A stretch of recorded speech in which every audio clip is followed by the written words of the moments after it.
Hey everyone, I'm Layla and I'm really glad you're here with me today because we're going to dive into something incredibly useful for anyone looking to improve their spoken English.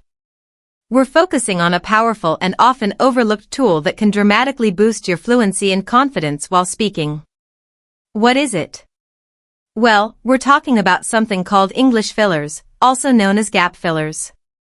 These are short, simple phrases or expressions that help keep your conversation flowing smoothly, especially when you need a moment to think about what to say next. Every language has these little tools and English is no exception. They are what allow people to maintain the rhythm of speech even when their minds are catching up with their mouths. You've probably had moments when your brain just seems to stall mid-conversation, leaving you scrambling for words. It happens to all of us, whether we're native speakers or learners still trying to master the language. Those awkward pauses can be uncomfortable and can make you feel less confident. But the good news is that there are ways to manage that by learning to use fillers effectively. Think about a time when someone asked you a question like, "What did you think of the film?" and you hesitated before answering. Instead of mumbling uncertain noises like or which can make you sound unsure or even a bit unpolished, you can use structured fillers. These phrases give you breathing room. They give your brain that crucial second to collect your thoughts and respond with clarity and ease. For instance, let's say you want to ask someone a personal question, but you don't want to come off too blunt. Instead of jumping straight into something like, "Is he your boyfriend?" you could say, "Tell me something, is he your boyfriend?" This gentle lead-in softens your question and gives your listener a moment to prepare for it. That's a filler at work. It adds fluidity and makes your conversation sound more natural. Now imagine someone shares a surprising piece of gossip with you, something unexpected about a friend. You're caught off guard and don't immediately know what to say. Rather than staying silent or stammering, you can express your surprise with a simple phrase like, "Don't tell me." It shows you're engaged, you're reacting, and you're processing the information while still keeping the conversation alive. Or picture this. You're meeting someone who's showing off their brand new car and you're impressed but lost for words. Instead of overthinking how to compliment them, just say, "Wow, it's lovely." The word wow is a spontaneous, powerful filler that conveys emotion and appreciation instantly. Another example is the word well, which you'll hear often in casual speech. It's one of my personal favorites and I catch myself using it all the time. It's an incredibly handy tool when you're pausing to think or hesitating briefly in conversation. For example, "Well, you know what happened yesterday," and then you go on. It's an elegant way to avoid awkward silence and continue smoothly. Then we have expressions like "you see" and "you know," which are frequently used in informal talks. They might not have much literal meaning, but they help link ideas, soften transitions, and keep the listener engaged. You might hear someone say, "We went to the beach, you see, and it was just perfect." These phrases cushion your ideas and make speech more fluid.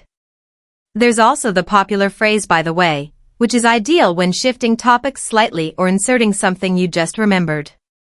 Imagine catching up with someone and suddenly wanting to ask them about a recent movie.